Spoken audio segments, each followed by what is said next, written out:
মানুষের দুর্ব্যবহারে কষ্ট পাবেন না। যখন কাছের মানুষটা আপনাকে কষ্ট দিবে, এবং কাছের মানুষ কষ্ট আপনাকে দিবেই, কাছের মানুষটা আপনাকে বেশি কষ্ট দিবে জীবনে, তখন আপনি কষ্ট পাবেন না যদি আল্লাহর জন্য ওদেরকে ভালোবাসেন, যে আমি তো আল্লাহর জন্য এই কাজগুলো করছি, তারা শুকরিয়া আদায় করলেই বাকি আর না করলেই বাকি, তখন আপনি কষ্ট পাবেন না। দুইজন ব্যক্তি যারা আল্লাহর জন্য পরস্পরকে মহব্বত করে, এই দুইজন মানুষকে আল্লাহ পাক আরশের ছায়া ছায়া দিবেন। পারা যাবে ইনশাআল্লাহ।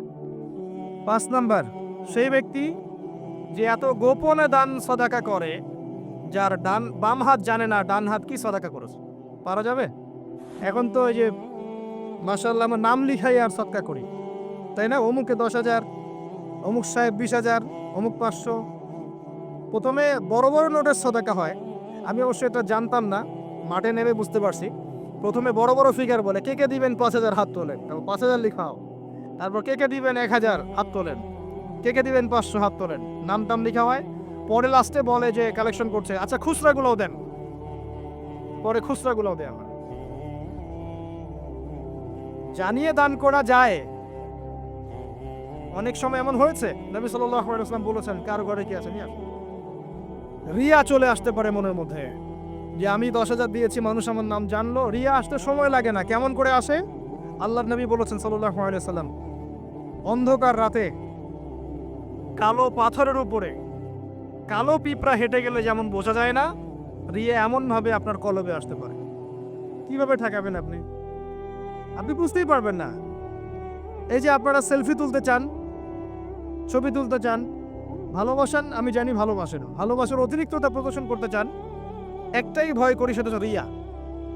রিয়া বা অহংকার যদি পেয়ে বসে, তার দ্বারা দিনে কোনো খেদমত সম্ভব না। আলেমদেরকে নিয়ে, বক্তাদেরকে নিয়ে, দায়ীদেরকে নিয়ে, আল্লাহর পথের যারা মুজাহিদা করে, এদেরকে নিয়ে অতিরিক্ত মাত্রায় বাড়াবাড়ি করবেন না। আল্লাহর ওয়াস্তে অতিরিক্ত মাত্রায় বাড়াবাড়ি করবেন না। যত বেশি করবেন তত তাদের প্রতি মানুষের চোখ লাগবে, এবং চোখ লাগা সত্য। তত তাদের ভিতরে রিয়া আসতে পারে, অহংকার আসতে পারে। কারণ আমরা অত্যন্ত দুর্বল ইমানের মানুষ। আমরা যারা এই যুগে বসবাস করছি, সবাই খুবই দুর্বল ইমানের মানুষ। এই জন্য রিয়া অহংকারের সুযোগ দিয়ে না। মুসাফা করেন, ওকে ফাইন। ছবি টবির সংস্কৃতি বাদ দিয়ে দেন। আমি বারবার নিষেধ করি, তারপরেও আপনার এই কাজগুলো করেন। এতে কোনো ফায়দা নাই, ক্ষতি ছাড়া কোনো উপকার নাই, ক্ষতি ছাড়া কোনো উপকার নাই। এমনকি বিনা কারণে যারা চিত্র অঙ্কন করে বা ছবি তৈরি করে, এদেরকে শাস্তি দেওয়া হবে। হাদিস আছে, ওলামায়ে কেরামকে জিজ্ঞাসা করেন, প্রাণ সঞ্চার করতে বলা হবে, যে এর মধ্যে প্রাণ ঢোকাও। এটা আমাদের সংস্কৃতি না তো। মূর্তি, ছবি, ভাস্কর্য বা যে উপাসনাগুলো করা, এগুলো আমাদের সংস্কৃতি নয়। এগুলো অন্য কালচার থেকে এসেছে।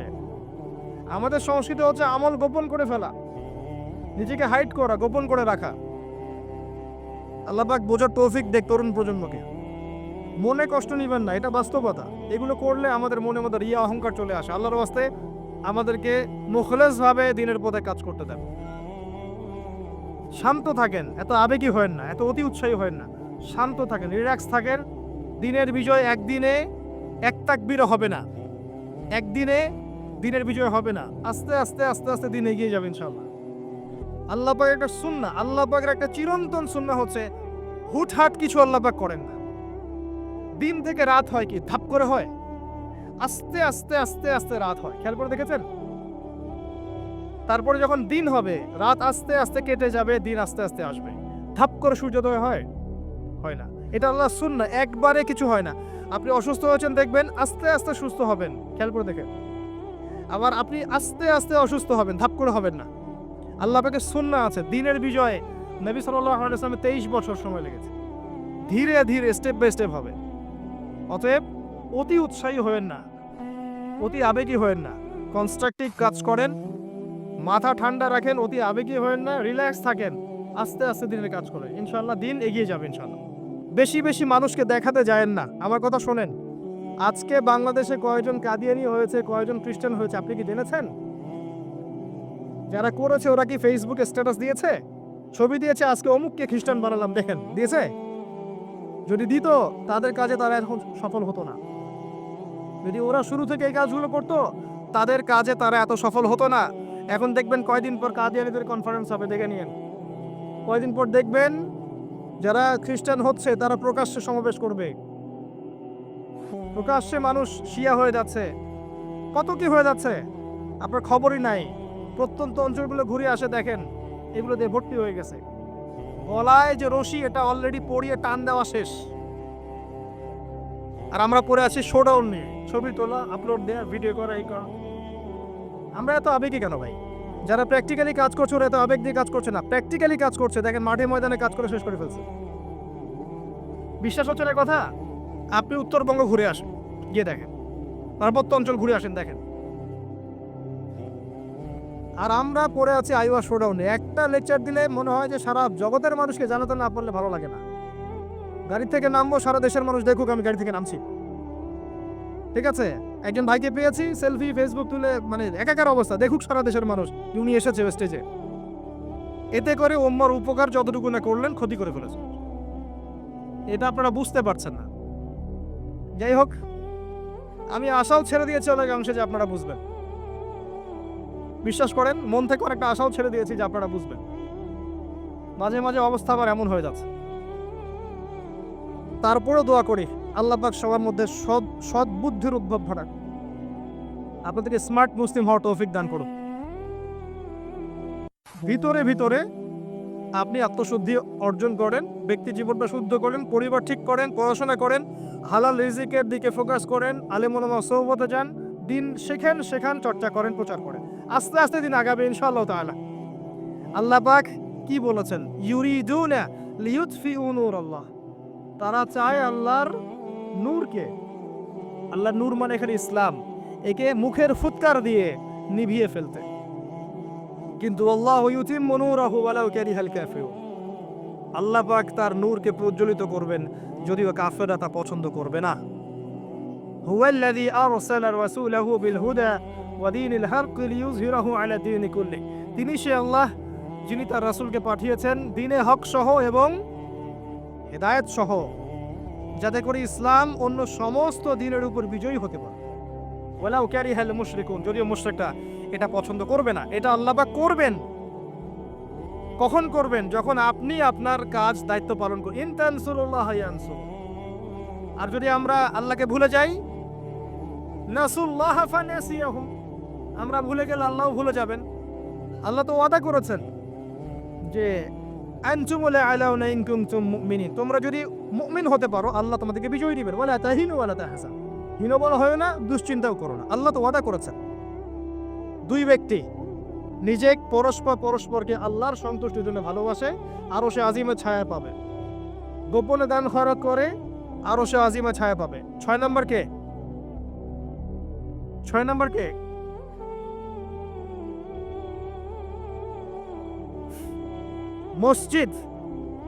মসজিদের সাথে যাদের কলব, অন্তর জুড়ে থাকে, এরা হচ্ছে এক শ্রেণী। আমি সিরিয়াল 1 নম্বর বলছি ন্যায় পরায়ণ বাদশা। 2 নম্বর যুবক, যার যৌবনকালটা আল্লাহর পথে সে কাটিয়ে দিয়েছে। 3 নম্বর সুন্দরী নারী, আহ্বান করেছে কিন্তু সে বলেছে আমি আল্লাহকে ভয় করি। দান খয়রাত করেছে এত গোপন ভাবে, ডান হাত বাম হাত জানে না ডান হাত কি দান করেছে। একটা মিস করেছি মাঝখানে, সেটা হচ্ছে এমন শ্রেণীর মানুষ যাদের হৃদয় বা কলব মসজিদের সাথে ঝুলন্ত থাকে। মানে এক ওয়াক্ত নামাজ পড়ে এসেছে, পরের ওয়াক্তে যাওয়ার জন্য মনটা ব্যাকুল থাকে। এমন 5 ওয়াক্ত নামাজের সংখ্যা আমাকে দেখান কতজন।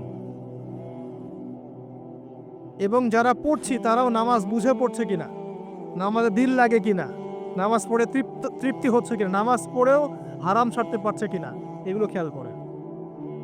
ফজর এশায় কয়জন আসছে খেয়াল করে। এগুলো ইম্পর্টেন্ট জিনিস, বেসিক জিনিস। আরেকটা হচ্ছে 7 নাম্বার, যে আল্লাহর স্মরণে যেই ব্যক্তিরা গোপনে চোখের পানি ফেলতে পারে, আল্লাহকে স্মরণ করেছে গোপনে নীরবে নিভৃতে, চোখ দিয়ে দরদর করে পানি পড়ছে, এই চোখ জাহান্নামের আগুন দেখবে না ইনশাআল্লাহ। এই 7 শ্রেণীর মানুষকে আল্লাহ পাক তার আরশের ছায়া দিবেন। আমরা কি আরশের ছায়া পেতে চাই? আল্লাহ পাক আমাদের এই 7 শ্রেণীর অন্তর্ভুক্ত হওয়ার তৌফিক এনায়েত করুন, আমিন। আমি আলোচনার শেষে এই 7টা পয়েন্ট আপনাদেরকে ধরবো। আমি জিজ্ঞাসা করব কারা বলতে পারেন, শুধু হাত উঁচু করবেন। এখন না, শেষের দিকে, একটু পরে। যিনি সঠিক উত্তর দিতে পারবেন আমার পক্ষ থেকে স্পেশাল পুরস্কার আছে ইনশাআল্লাহ, হাদিয়া দিব ইনশাআল্লাহ একটা, যদি বলতে পারেন। সাতটাই বলতে হবে, মনে মনে মুখস্থ করেন। লেকচার খালি শুনবেন, বাসায় গিয়ে ঘুমাবেন চলবে না। যেটা লেকচার শুনেছেন পড়া দিয়ে তারপর বাসায় যাবেন, এটা ক্লাসের মতো। এবার আসেন, এই আরশের ছায়া আল্লাহ পাক ছায়া দিবেন। এই আরশ আল্লাহ পাক সৃষ্টি করেছেন, তারপরে সৃষ্টি করেছেন কলম। কি সৃষ্টি করেছেন? কলম সৃষ্টি করে বলেছেন উকতুব, কলম বলেছে মাযা আকতুব, কলম তুমি লিখো। কলম বলেছে আমি কি লিখবো? আল্লাহ পাক বলেছেন কিয়ামত পর্যন্ত যা হবে সব লিখে ফেলো। কিয়ামত পর্যন্ত যা হবে সব লেখা আছে, আপনার তাকদীর নিয়ে দুশ্চিন্তা করবেন না। এরপর আল্লাহ পাক সৃষ্টি করেছেন মহাবিশ্ব। কয় দিনে? 6 দিনে। ওয়াল্লাযী খালাকাস সামাওয়াতি ওয়াল আরদা ফি 6 আইয়াম, 6 দিনে আল্লাহ পাক মহাবিশ্ব সৃষ্টি করেছেন। সুম্মা ইস্তাওয়া আলাল আরশ, এরপর আরশে আজিমে সমাসীন হয়েছেন। এরপরে শুনেন, আল্লাহ পাক দীর্ঘদিন পর্যন্ত মানুষ সৃষ্টি করেননি। হাল আতা আলাল ইনসান হিনুম মিনাদ দার লাম ইয়াকুন শাইআম মাযকুরা, এমন একটা সময় চলে গেছে যে মানুষ কোনো আলোচ্য বিষয় ছিল না। পরে আল্লাহ পাক সৃষ্টি করেছেন মানুষকে। ওয়া ইয ক্বালা রাব্বুকা লিল মালায়েকা ইন্নী জাইলুন ফিল আরদি খলিফা, খলিফা করে পাঠিয়েছেন। খলিফা করে পাঠিয়েছেন। খলিফা কে এটা একটা বুঝতে হবে। খলিফা দাউদ আলাইহিস সালামকেও বলা হয়েছে।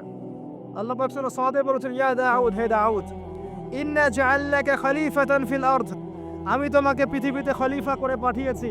তোমার কাজ কি? তোমার কাজ হচ্ছে ফাহকুম বাইনান নাসি বিল হক, মানুষের মাঝখানে হকের মানদণ্ডে বিচার ফয়সালা করো। যারা আল্লাহর বিধান অনুযায়ী মানুষের মাঝখানে বিচার ফয়সালা করে, এরা আল্লাহর খলিফা। যারা মানুষের মাঝখানে আল্লাহর বিধান দ্বারা বিচার ফয়সালা করে না, তারা আল্লাহর খলিফা নন। কথা বুঝতে পারছেন? ওয়ালা তাত্তাবিউল হাওয়া, নিজের প্রবৃত্তির অনুসরণ করো না, তাহলে এটা তোমাকে আল্লাহর পথ থেকে বিচ্যুত করবে। আর যারা আল্লাহর পথ থেকে বিচ্যুত হয়ে গেছে, তাদের জন্য অপেক্ষা করছে যন্ত্রণাদায়ক শাস্তি। বিমা নাসু ইয়াউমান হিসাব, এই কারণে যে তারা হিসাবের দিন ভুলে গেছে। খলিফার ফাংশন আল্লাহর বিধান দিয়ে বিচার ফয়সালা করো। আসেন, এরপরে আল্লাহ পাক আদম আলাইহিস সালামকে নাম শিক্ষা দিলেন। আমি শেষ করে দিচ্ছি, ফিনিশিং এর দিকে আসছি, আপনারা একটু ধৈর্য ধরেন। আল্লাহ পাক আদম আলাইহিস সালামকে সমস্ত নাম শিক্ষা দিয়েছেন। এমন কোনো নাম নাই যেটা আল্লাহ পাক তাকে শিক্ষা দেন নাই। ওয়াল্লামা আদামাল আসমাআ কুল্লাহা, আমি আদমকে সমস্ত নাম শিক্ষা দিয়েছি। এরপরে সুম্মা আরাদাহুম আলাল মালায়েকা, এরপরে ফেরেশতাদের সামনে এনেছে এবং ফেরেশতাদেরকে বলেছেন, আল্লাহ বলেছেন তোমরা এই নামগুলো বলে দাও। তারা বলেছে লা ইলমা লানা ইল্লা মা আল্লামতানা। আল্লাহ পাক আদমকে বলেছেন আলাইহিস সালাম তুমি নামগুলো বলে দাও।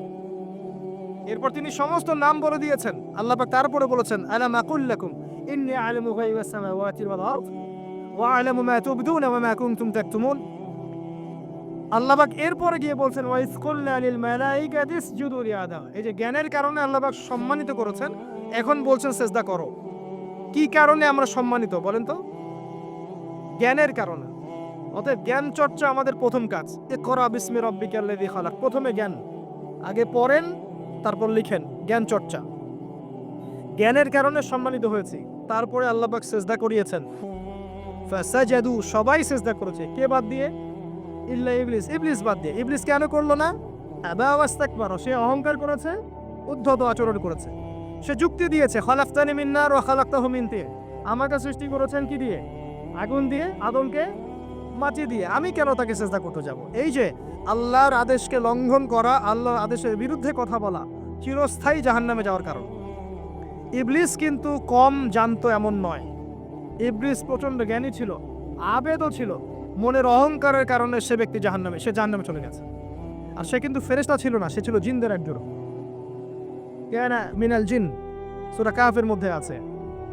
এরপরে খেয়াল করে দেখেন, এই অহংকার যদি আজকে আমাদের মধ্যে চলে আসে, যত বড় ডিগ্রি সার্টিফিকেট থাক না কেন, আমার পরিণাম জাহান্নামী হবে না। আউযুবিল্লাহ। যার হৃদয়ের মধ্যে যাররা পরিমাণ অহংকার থাকবে, আল্লাহ পাক তাকে জান্নাত দিবেন না। অহংকার আল্লাহর চাদর। অহংকার কার চাদর? আল্লাহর চাদর। আল্লাহর চাদর নিয়ে টানাটানি করলে আল্লাহ পাক জান্নাত দিবেন না। অহংকার কাকে বলে? বাতারুল হক ওয়া গমতুন নাস, সত্যকে প্রত্যাখ্যান করা আর অন্য মানুষকে তুচ্ছ তাচ্ছিল্য করা, এটা হচ্ছে অহংকারের নিদর্শন।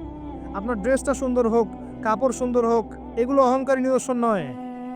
আল্লাহ পাক জামিল ইউহিব্বুল জামাল, আল্লাহ পাক সুন্দর, তিনি সৌন্দর্য পছন্দ করেন, এটা সমস্যা না। অন্যকে তুচ্ছ তাচ্ছিল্য করলে অহংকার হবে। আমি মূল পয়েন্টে আসছি। দেখেন, আদম আলাইহিস সালামকে আল্লাহ পাক জান্নাতে রাখলেন এবং তার সঙ্গিনী হিসেবে তিনি হাওয়া আলাইহিস সালামকে সৃষ্টি করলেন। কথা বুঝতে পারছেন? কি কারণে সৃষ্টি করলেন? আদম আলাইহিস সালামের একাকিত্ব এবং আল্লাহ পাকের দীর্ঘ পরিকল্পনা আছে, এবং ইবলিসকে দিয়ে পরীক্ষা করালেন। আদম আলাইহিস সালামের কোন জায়গা থেকে হাওয়া আলাইহিস সালামকে সৃষ্টি করা হয়েছে বলেন? পাঁজরের হাড়, সোজা না বাঁকা?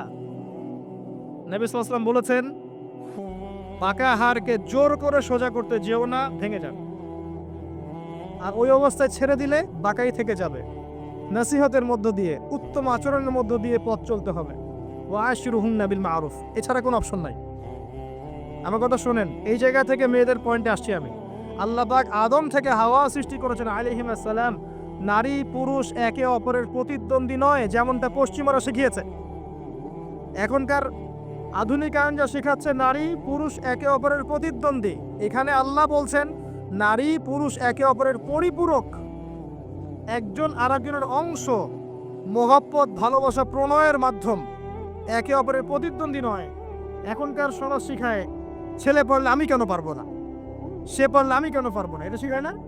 কাউন্টারিজম, মানে একে অপরের প্রতিদ্বন্দ্বী। আল্লাহ পাক বলছেন তা তোমরা একে অপরের পরিপূরক। খেয়াল করে দেখেন, এখান থেকে শুরু হয়েছে সৃষ্টি, তারপরে না সন্তান সন্ততি জন্ম নেওয়া হয়েছে। এখান থেকে আপনাকে হেদায়েত দিতে হবে যে নারীদেরকে বলবো, আপনারা পুরুষদের প্রতিদ্বন্দ্বী নন, আপনারা পুরুষদের পরিপূরক। একজন নেককার নারী একজন পুরুষের পিছনে থাকলে এই পুরুষ বিশ্ব জয় করতে পারবে ইনশাআল্লাহ। পরে আসেন নূহ আলাইহিস সালাম, তার স্ত্রী কি ঈমান এনেছিল? ঈমান আনে নাই।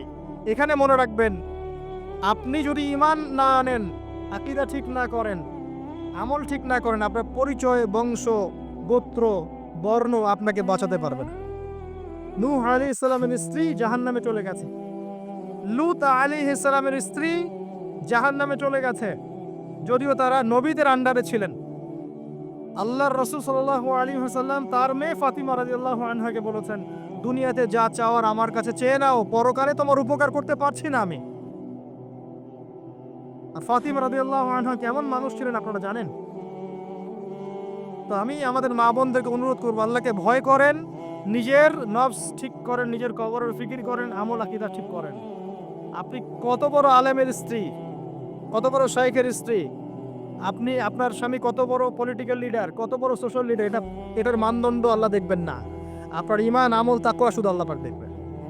আসেন কোরআনের পাতায় পাতায় যাই, চলেন আপনাকে নিয়ে যাচ্ছি। ইব্রাহিম আলাইহিস সালাম নাম শুনেছেন? তার স্ত্রী সারা আলাইহিস সালাম পৃথিবীর সুন্দরী নারীদের মধ্যে অন্যতম। দুজন সুন্দরী নারীর কথা এসেছে, একজন হাওয়া আলাইহিস সালাম, একজন সারা আলাইহিস সালাম। আমাদের এই সব সুন্দরী নারীদের চেয়ে হাজার গুণ সুন্দরী ছিল, অত্যন্ত সুন্দরী। খেয়াল করে দেখবেন, এই যে ইব্রাহিম আলাইহিস সালামের বংশধর যারা, তাদের চেহারা এবং মানে সুরত কিন্তু অত্যন্ত সুন্দর। আমাদের নবী মুহাম্মদ সাল্লাল্লাহু আলাইহি ওয়াসাল্লাম প্রচন্ড সুন্দর ছিলেন না? তার আদি পিতাকে ইসমাইল আলাইহিস সালাম না? ইসমাইল আলাইহিস সালাম ইব্রাহিম আলাইহিস সালামের সন্তান নয়? ওই দেখেন ব্লাড চলে আসছে। ইউসুফ আলাইহিস সালাম, তার বাবাকে ইয়াকুব আলাইহিস সালাম, তার বাবা ইসহাক আলাইহিস সালাম, তার বাবা ইব্রাহিম আলাইহিস সালাম, ওই যে একই লেগেসি। দেখেন তারা প্রচন্ড সুন্দর ছিলেন। এমনকি নবী সাল্লাল্লাহু আলাইহি ওয়াসাল্লাম মেরাজের রাতে গিয়ে যখন ইব্রাহিম আলাইহিস সালামের সাথে সাক্ষাৎ করেছেন, তিনি পরে বলেছেন যে আমার শকল, সুরত আর ইব্রাহিম আলাইহিস সালামের চেহারার মধ্যে অনেক মিল আছে, সাদৃশ্য আছে, একই রকম। আমরা কিন্তু দরুদের মধ্যেও মুহাম্মদ সাল্লাল্লাহু আলাইহি ওয়াসাল্লামের নামের পাশে ইব্রাহিম আলাইহিস সালামের নাম বলছি। তাদের উভয়ের জীবনে প্রচন্ড মিল ছিল, একই রকম ছিল। পয়েন্টে আসেন, সারা আলাইহিস সালাম অত্যন্ত সুন্দরী ছিলেন। তিনি একাই তার স্বামীর সাথে বের হয়ে চলে গেলেন কোথায়? ওই যে প্যালেস্টাইন, যেটা এখন দখল করে রেখেছে এই জিউসরা। তার সাথে কেউ নাই। ইব্রাহিম আলাইহিস সালামের সাথে পরিবার নাই, সমাজ নাই, কেউ নাই। তার স্ত্রী আছে। একজন নেককার স্ত্রী সাথে থাকলে স্বামী বিশ্ব জয় করতে পারবে। এই জায়গায় আমি ছেলে মেয়ে সবার জন্য হেদায়েতের কথা বলছি। মেয়েরা আমাকে অনেক অভিযোগ দিয়েছে, মেয়ে নিয়ে কোনো কথা বলি না ওয়াজের মধ্যে। আমি এখন কিছু কথা বলে শেষ করছি। সারা আলাইহিস সালাম যখন যাচ্ছেন, একজন লম্পট রাজা, মনে আছে, লম্পট একজন বাদশা তাকে ভোগ করতে চেয়েছিল, তুলে নিয়ে কিডন্যাপ করেছে। এই সময় ইব্রাহিম আলাইহিস সালাম মাজুর ব্যক্তি, নামাজে দাঁড়িয়ে গেছেন, আল্লাহর কাছে সাহায্য চাচ্ছেন। এটাই নবীগণের সুন্নাহ। কোনো সমস্যায় পড়লে নামাজে দাঁড়িয়ে যেতেন। আর আমরা এখন সমস্যায় পড়লে হাউমাউ শুরু করি, তাই না? আর এদিকে সারা আলাইহিস সালাম আল্লাহর কাছে দোয়া করছেন, আল্লাহ তুমি যদি জেনে থাকো আমি আমার সতীত্ব আমার স্বামী ছাড়া অন্য কাউকে দেই নাই, তাহলে আজকে এই জালেমের হাত থেকে আমাকে রক্ষা করো। হাত বাড়াতে না বাড়াতেই তার হাত অবশ্যই পড়ে গেছে। সুবহানাল্লাহ। তিনবার চেষ্টা করেছে, তিনবার বেহুশ হয়ে পড়ে গেছে। এই সারা আলাইহিস সালামের মতো সতীত্ব রক্ষাকারী জেনারেশন কি এখন আছে? এখন তো নিজে নিজের সতীত্ব বিলিয়ে দিতে পারলে বাঁচে। এমনকি কেউ যদি নাও নেয় সতীত্ব, দেখা যায় যে নগ্ন ছবি তুলে ইমো, ফেসবুক, হোয়াটসঅ্যাপে আপলোড দিয়ে শেষ করে ফেলছে, তাই করছে না? ভিডিও কলে প্রেম হচ্ছে, আপনার এই যে গার্লফ্রেন্ড বয়ফ্রেন্ডের সাথে কফি খাচ্ছে, বিছানায় যাচ্ছে, ডেটিং করছে। বিয়ের আগে সব শেষ, বিয়ের পরে যখন এরা কোনো ঘরে যাবে, ওই ঘরে কি সুখ আসবে, শান্তি আসবে? মা বোনদেরকে বলবো, আর আমাদেরকে খেয়াল রাখতে হবে আমরা যেন আমাদের ঘরে সারা আলাইহিস সালামের মতো মেয়ে স্ত্রী তৈরি করতে পারি। আল্লাহ আমাদের তৌফিক দান। দেখেন সতীত্বের পাওয়ার, আল্লাহ পাক হাত অবশ করে ফেললেন। এবার ওই বাচ্চা হাদিয়া দিচ্ছে হাজারা আলাইহিস সালামকে, ঠিক আছে? হাজারা আলাইহিস সালামকে ইব্রাহিম আলাইহিস সালাম বিয়ে করলেন, কি জন্য করলেন? সন্তানের জন্য। বাই দ্য ওয়ে, এখন আবার একাধিক বিয়ে যদি কেউ করে ফেলে, তাকে সমাজে বা বাঁকা চোখে দেখা হয়, তার মনে চরিত্র সমস্যা আছে।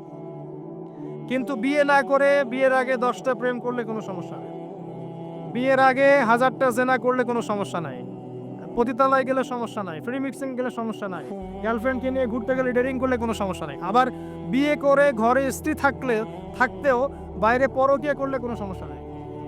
এগুলোকে আমরা উন্মুক্ত করছি, কিন্তু কেউ সাহস করে যদি কোনো বিধবার দায়িত্ব নেয়, কোনো তালাকপ্রাপ্তার দায়িত্ব নেয়, কোনো অসহায়ের দায়িত্ব নেয়, তাকে খারাপ চোখে দেখা হয়। এই হলো আমাদের সাইকোলজি। অথচ আল্লাহ পাক এই বিধানটা দিয়েছেন কোরআন এবং সুন্নাহয়। যাই হোক, তার জন্য শর্ত আছে, শর্ত পূরণ না হলে করবেন না, কখনো ফরজ নয়। কিন্তু কেউ যদি শর্ত পূরণ করতে পারে, তাকে ডিসকারেজ কেন করতে যাবেন? সমাজ চেঞ্জ হয়ে গেছে। হাজারা আলাইহিস সালাম, এখান থেকে আমি আমাদের মা বোনদেরকে এবং আমাদেরকে একটা হেদায়েতের কথা বলবো ইনশাআল্লাহ।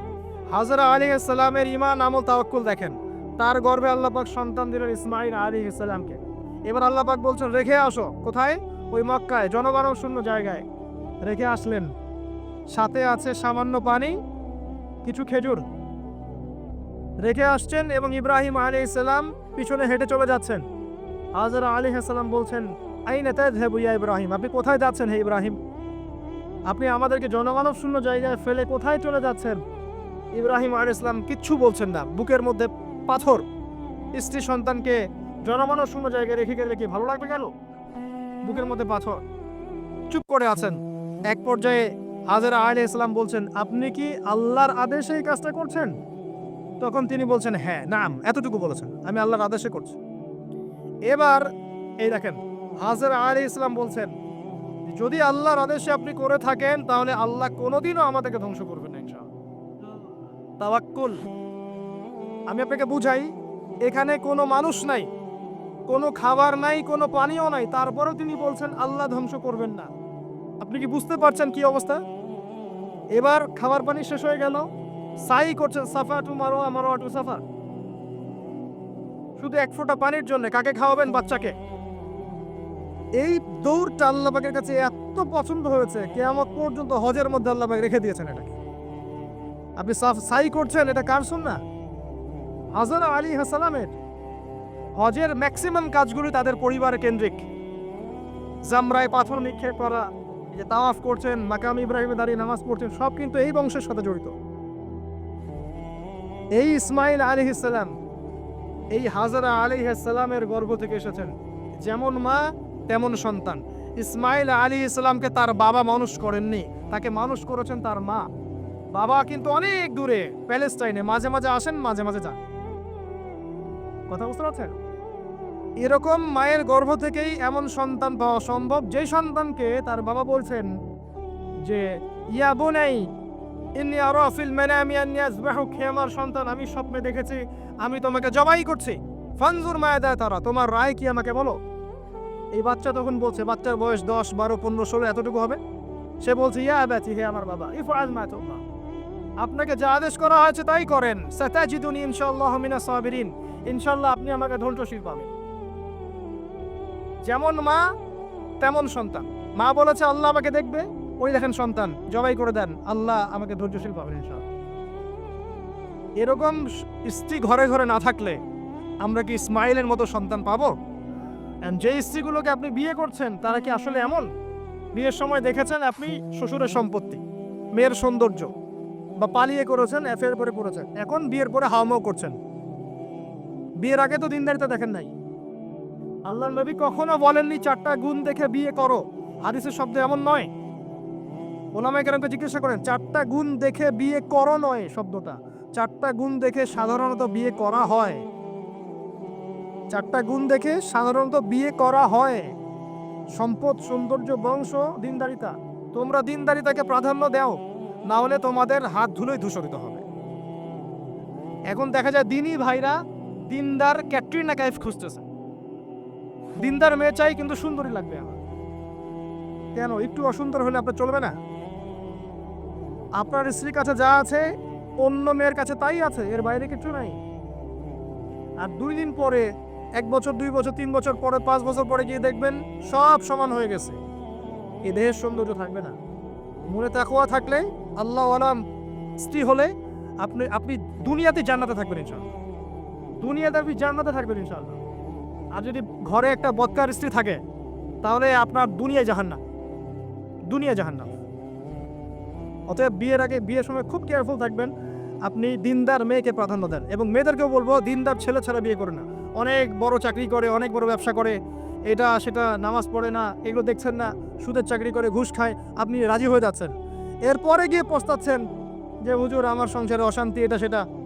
এখন তো পস্তায় লাভ নাই, বরং আপনার সন্তানও হবে ওই নাস্তিক কলমের মতোই। নাউজুবিল্লাহ। আমরা দুনিয়ার স্বার্থ খুব ভালো চিনি। দুনিয়ার স্বার্থকে ত্যাগ করে দিনকে অগ্রাধিকার দেন, আল্লাহ পাক কবুল করবে ইনশাআল্লাহ। এই হলো ইসমাইল আলাইহিস সালামের মা। তিনি যেমন সন্তান তেমন এখানে আমাদের জন্য আদর্শ আছে। এখনো যদি আমরা দিনের বিজয় চাই, প্রত্যেক পরিবারের কর্তাকেও হতে হবে ইব্রাহিমের মতো আলাইহিস সালাম। প্রত্যেক পরিবারের সন্তানদেরকে হতে হবে ইসমাইলের মতো আলাইহিস সালাম। প্রত্যেক পরিবারের মা বোনদেরকে হতে হবে হাজরা, সারার মতো। তবে আদর্শ পরিবার হবে ইনশাআল্লাহ। আল্লাহ পাক আমাদের সবার পরিবার এমন করে দিন, আল্লাহুম্মা আমিন। এবং এটা অসম্ভব কিছু না, এটা সম্ভব। এটা করতে গেলে আপনাকে সরকার প্রশাসন বাধা দিবে না, আপনাকে পিটাবে না, কিচ্ছু করবে না। এটা আপনার উপরে, এটা আপনি করতে পারেন। এই ইসলাম সংশোধন আপনি করতে পারেন, চেষ্টা করেন। আল্লাহ পাক তৌফিক এনায়েত করুন। আর কয়েকটা আমি নসিহত করে শেষ করছি মেয়েদের জন্য। সেটা হচ্ছে, পরে চলে আসেন মারিয়াম আলাইহিস সালাম। তার সতীত্ব এত পবিত্র ছিল, আল্লাহ পাক তাকে মিরাকেল বানিয়েছেন, তার গর্ভে ঈসা ইবনে মারিয়ামকে জন্ম দিয়েছেন। খেয়াল করে দেখেন, ফেরাউন, মনে আছে ফেরাউন? তার ঘরে একজন ইমানদার মহিলা ছিল না? নবী সাল্লাল্লাহু আলাইহি ওয়াসাল্লাম মেরাজে গিয়েছেন, সেখানে দেখেছেন বেশিরভাগ অধিবাসী জাহান্নামে নারী। এর মধ্যেও তিনি একটা সুগন্ধ পাচ্ছেন জান্নাতের। তিনি জিজ্ঞাসা করলেন, এই সুগন্ধ কোত্থেকে আসছে? তখন জিবরাইল আলাইহিস সালাম তাকে জানিয়ে দিলেন, এটা ফেরাউনের সেই যে দাসী যাকে ফেরাউন হত্যা করেছিল ঈমানের কারণে, ওর ঘর থেকে, জান্নাতের সেই ঘর থেকে সুগন্ধ আসতেছে। ফেরাউনের ঘরেও মুমিনা নারী থাকতে পারে, তাহলে আমাদের ঘরে থাকতে পারে না? থাকতে পারে। ফেরাউনের ঘটনা মনে পড়লো যে মুসা আলাইহিস সালাম, তার মা সন্তানকে ভাসিয়ে দিয়েছিলেন না সিন্ধুকে, মনে আছে? আল্লাহ পাক ওই সন্তানকে তার কোলে আবার ফিরিয়ে দিয়েছেন, মনে আছে? এখানে একটা শিক্ষা আছে। প্রিয় মা বোনরা, আপনারা যদি আপনাদের সন্তানকে আল্লাহর পথে দেন, আল্লাহ পাক আপনার চক্ষু শীতল করে দিবেন ইনশাআল্লাহ। ওই সন্তানকে ঘুরিয়ে এমন একটা অবস্থান দিয়ে আপনার কাছে নিয়ে আসবেন, আপনি ওকে দেখে পরিতৃপ্ত হয়ে যাবেন। এখানে নসিহত আছে। তিনি ভাসাতে পারছিলেন না, মন কাঁদছিল। আল্লাহ পাক মনটাকে কিন্তু নরম করেছে, শক্ত করেছেন, মনটা শক্ত করেছেন। তারপরে আল্লাহ পাক ওখানে একটা ইলহাম করেছেন, তিনি ভাসিয়ে দিয়েছেন। তারপরে আল্লাহ পাক ওই সন্তানকে আবার তার কোলে ফিরিয়ে দিয়েছেন দুধ পান করানোর জন্য। ঘটনাটা পড়ে দেখেন। আপনি যদি আপনার সন্তানকে আল্লাহর পথে দেন, আপনার সন্তানকে যোগ্য করে আল্লাহ আপনার সামনে নিয়ে এসে দাঁড় করিয়ে দেবেন ইনশাআল্লাহ। আপনি দেখে চোখ শীতল করে ফেলবেন। আল্লাহর উপর ভরসা রাখেন। মুসা আলাইহিস সালামের কথা একটা ঘটনা মনে পড়লো। তিনি যখন ওই যে ঘুষি দিয়ে একজন মরে গেছে, তিনি চলে গেলেন ওই কওমে শুআইব মাদিয়ানে, সেখানে গিয়ে বসে আছেন এবং দেখছেন দুইজন মেয়ে পানি আনার জন্য এসেছে, তাই না? পানি আনতে পারছে না, তিনি গিয়ে হেল্প করলেন। এই মেয়ে দুটো গিয়ে শুআইব আলাইহিস সালামকে বললেন যে হুয়া রাজুলুন কাওয়িউন আমিন, একজন ব্যক্তিকে দেখেছি সে খুব খুব কাওয়ি, শক্তিশালী এবং আমিন, বিশ্বস্ত। শুআইব আলাইহিস সালাম পাঠালেন তাকে ডেকে নিয়ে আসো। এবার এই যে মেয়েটা হেঁটে হেঁটে আসছে, এদিকে মূসা আলাইহিস সালাম গাছের আড়ালে বসে দোয়া করছেন, রব্বি ইল্লি লিমা আনজালতা ইলাইয়া মিন খায়রিন ফাকির। এই মেয়ে হেঁটে হেঁটে এসে মূসা আলাইহিস সালামকে বলছেন, আমার বাবা আপনাকে ডাকছেন। এই মেয়েটার হেঁটে হেঁটে আসাটাকে আল্লাহ পাক সূরার মধ্যে বলেছেন যে এই মেয়েটা লাজুক পায়ে হেঁটে হেঁটে এসেছে। কিভাবে? লাজুক ভঙ্গিতে সে হেঁটে হেঁটে এসে বলেছে, আমার বাবা আপনাকে ডাকছেন। কথা বুঝতে পারছেন? এই লজ্জাশীলতা এখনকার মেয়েদের মধ্যে আপনি আমাকে দেখান। এই লাজুক ভঙ্গিতে হেঁটে আসা মেয়েদের যে হাঁটাটাও পর্দা, মেয়েদেরকে কে বুঝাবে হাঁটার মধ্যেও পর্দা আছে? কে বুঝাবে যে গলার ভয়েসে পর্দা আছে, চোখের চাহনিতে পর্দা আছে? একটা মেয়ে সবকিছু ঢেকেছে, মনে করেন চোখটা ঢাকে নাই, এই চোখ দুটো দেখেই একটা ছেলে তার প্রেমে পড়তে পারে। একটা ছেলে হিসেবে বলছি, এটা সম্ভব। একটা হাতের কবজি দেখে আপনি একটা মেয়ের প্রেমে পড়তে পারেন, ভালো লাগতে পারে, সম্ভব। মেয়েদেরকে আল্লাহ পাক এত সুন্দর করে সৃষ্টি করেছে। আল্লাহ পাকের সবচেয়ে শ্রেষ্ঠ সৃষ্টি হচ্ছে মেয়েরা। মানুষ তো অবশ্যই, তারপরে মেয়ে মানুষ। এই নারী আপনার হয় জান্নাতের মাধ্যম হবে, অথবা আপনার জীবনের সবচেয়ে বড় ফিতনা হবে। কারণ নবী সাল্লাল্লাহু আলাইহি ওয়াসাল্লাম বলেছেন, আমি পুরুষদের জন্য মহিলাদের চেয়ে বড় কোনো ফিতনা রেখে যাচ্ছি না। প্রচন্ড বড় ফিতনা হতে পারে, সাবধান। তো এখানে দেখেন মেয়ের হাঁটার বর্ণনা আল্লাহ পাক দিয়েছেন। এখনকার জেনারেশনে মেয়েদেরকে আপনি হাঁটা শেখান, রাস্তাঘাটে শপিং মলসে সব জায়গায় দেখবেন গেঞ্জি আর জিন্স আর টি শার্ট পরে, ফর্মাল পোশাক পরে, স্যুট বুট পরে ঘুরছে। মাঝে মাঝে পোশাকের এখানে ওখানে ফাড়া ছেঁড়া, এটাই নাকি স্টাইল। এমন পোশাক পরছে যেটা পরেও দেহের অঙ্গ প্রত্যঙ্গ বোঝা যাচ্ছে, এমন পোশাক পরছে যেটা বাইরে থেকে ভিতরের অঙ্গ দেখা যাচ্ছে।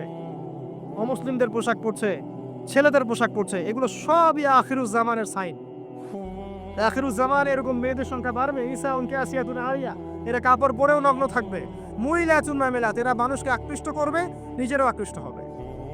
এরা জান্নাতের গন্ধও পাবে না, যদিও জান্নাতের গন্ধ যোজন যোজন দূর থেকে পাওয়া যায়। আখিরুজ জামানের সাইন আপনি দেখবেন, মেয়েরা ছেলেদের পোশাক পরে ঘুরছে। এখন এই শুআইব আলাইহিস সালামের মেয়ের মতো এদেরকে কে লজ্জা শেখাবে? নাই লজ্জা শরমে বালাই। স্যার ক্লাস নিচ্ছে, সে গোল হয়ে বসে আছে, কোচিং করছে। টিচার গায়রে মাহরাম, সে ক্লাস নিচ্ছে, পড়াচ্ছে, গোল টেবিল করে বসে আছে মেয়েরা। দেখবেন কারো গায়ে হিজাব নাই, সালোয়ার কামিজ পরে ক্লাস করছে এবং দেহের অঙ্গ প্রত্যঙ্গ বোঝা যাচ্ছে। এবং কোনো কোনো সময় দেখবেন টিচারও সুযোগ নিচ্ছে, গায়ে হাত দিচ্ছে, বলছে ও তো আমার মেয়ের মতো। হ্যাঁ, আমরা তো ইউনিভার্সিটিতে পড়েছি। এরপরে খেয়াল করে দেখবেন টিচারের সাথে ছাত্রীর প্রেম হয়ে গেছে। কত মেয়ে যে রেপের শিকার হচ্ছে, মুখ ফুটে বলে না। যে কয়টা খবর আসে পেপার পত্রিকা, এগুলো খুব নগণ্য খবর, বাস্তবতা আরো অনেক কঠিন, পরিসংখ্যান অনেক বেশি, অনেক বেশি। মেয়েরা তো আর মুখ ফুটে বলবে না আমার সাথে এরকম অন্যায় করা হয়েছে। কিছু কিছু মেয়ে যখন বলে তখন আপনি খবর পান। অনেক মেয়ে প্রাইমারি স্কুল থেকেও, তারা প্রাইমারি লেভেল থেকে একদম বয়স যখন 10-15 এখান থেকে শুরু করে কলেজ পর্যন্ত ধর্ষণের শিকার হয়েছে, রেপের শিকার হয়েছে, গার্লফ্রেন্ড বয়ফ্রেন্ডের দ্বারা বা টিচারের দ্বারা, কোনো কোনো ক্ষেত্রে চলতে ফিরতে গুন্ডা মাস্তানের দ্বারা। এটা হচ্ছে ফ্রি মিক্সিং হবে। ছেলে আর মেয়েকে আপনি একসাথে জড়িয়ে দিয়েছেন, এগুলো চলবেই। এখন অনেক সময় এমনও হয়েছে, মেয়ে পড়াচ্ছেন, চারপাশে গোল হয়ে বসে আছে ছেলেরা। আর কখন আমরা এমনও দেখেছি যে কলেজে মাঠের মধ্যে বসে আছে ছেলে মেয়ে একসাথে গোল হয়ে, গ্রুপ স্টাডি। মিথ্যা কথা বলছেন? Group study. কলেজে আন্দোলনের সময় দেখেছি, কোনো দাবি নিয়ে আন্দোলন হচ্ছে, দেখবেন যে এই যে ছেলে শুয়ে আছে মেয়ের কোলে মাথা দিয়ে, মনে হচ্ছে সে না তাদের স্ত্রী মনে হয়। এগুলো কি? এগুলো চলছে। এখন এখানে আপনি কিভাবে আপনার বাসায় পর্দা ধরে রাখবেন? কিভাবে সম্ভব? বেশি বেশি মেয়েদের যুগোপযোগী মাদ্রাসার প্রয়োজন, বেশি বেশি মেয়েদের ইসলাহি আলোচনার দরকার, মেয়েদের মধ্যে দাওয়াতি কাজের দরকার। এবং মেয়েদেরকে অনেক সময় দাওয়াতি কাজের অভাবে ভুল দাওয়াত দিয়ে বাড়ি থেকে বের করে নিচ্ছে, মাহরাম ছাড়া সফর দিচ্ছে। খেয়াল করে দেখেন, এমন অনেকও জামাত বের হচ্ছে মাহরাম ছাড়া জেলায় জেলায় সফর, দলিল দিচ্ছে এটাও নাকি জিহাদ। নাউযুবিল্লাহ। কিভাবে হচ্ছে? কারণ আমরা যেহেতু ওদের দাওয়াতটা কমিয়ে দিচ্ছি, মেয়েরা মেয়েদের মধ্যে দাওয়াতি কাজ করছে না, দাওয়াত সংকীর্ণ, বেদাতিরা এবং ভ্রষ্ট যারা পথভ্রষ্ট এরা ওদেরকে ঘর থেকে বের করে দিচ্ছে। ইসলামের নামেও বোরখা পরিয়েও বের করে দিচ্ছে। খুব অবস্থা খারাপ। আপনি খেয়াল করেন, দেখবেন এগুলো ধরতে পারবেন। তো এই বিষয়গুলো খেয়াল রাখেন। কোরআনের পাতায় পাতায় হেদায়েত আছে। আমি বললে অনেক লম্বা হয়ে যাবে, শেষ করছি এদিকে এসে। সর্বশেষ নবী আসেন মুহাম্মদ সাল্লাল্লাহু আলাইহি ওয়াসাল্লাম। তার জীবনে এই যে 23 বছরের মিশন, এই মিশনে সবচেয়ে বড় ভূমিকা কে রেখেছেন বলেন তো?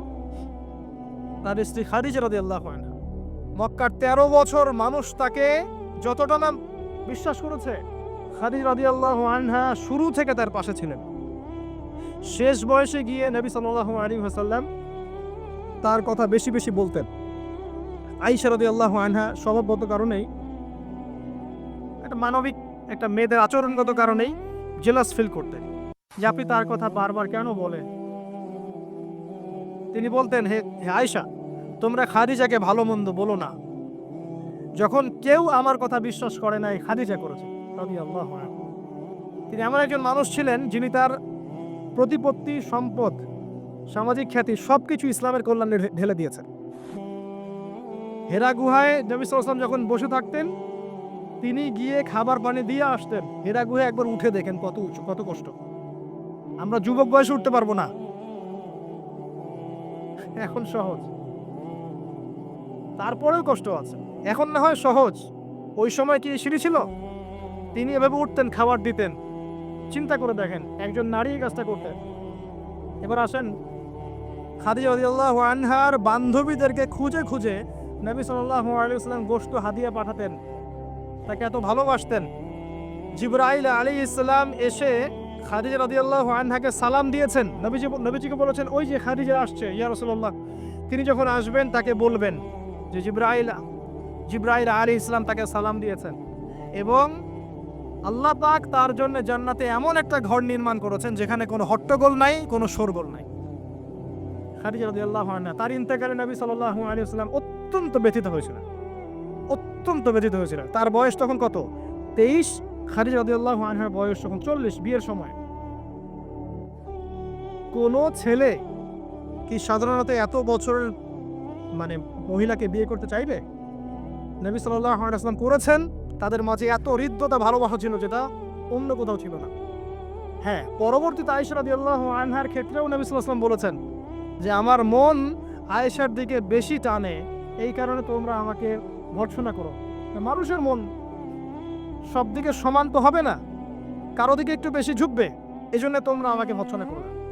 আয়েশা রাদিয়াল্লাহু আনহা, যতগুলো হাদিস আপনি জানছেন এর মধ্যে ম্যাক্সিমাম হাদিস যে কয়েকজন রাবি বর্ণনা করেছেন তার মধ্যে একজন হচ্ছেন আয়েশা রাদিয়াল্লাহু আনহা। এই ঘরের হাদিসগুলো কার থেকে জানলেন? আয়েশা রাদিয়াল্লাহু আনহা থেকে।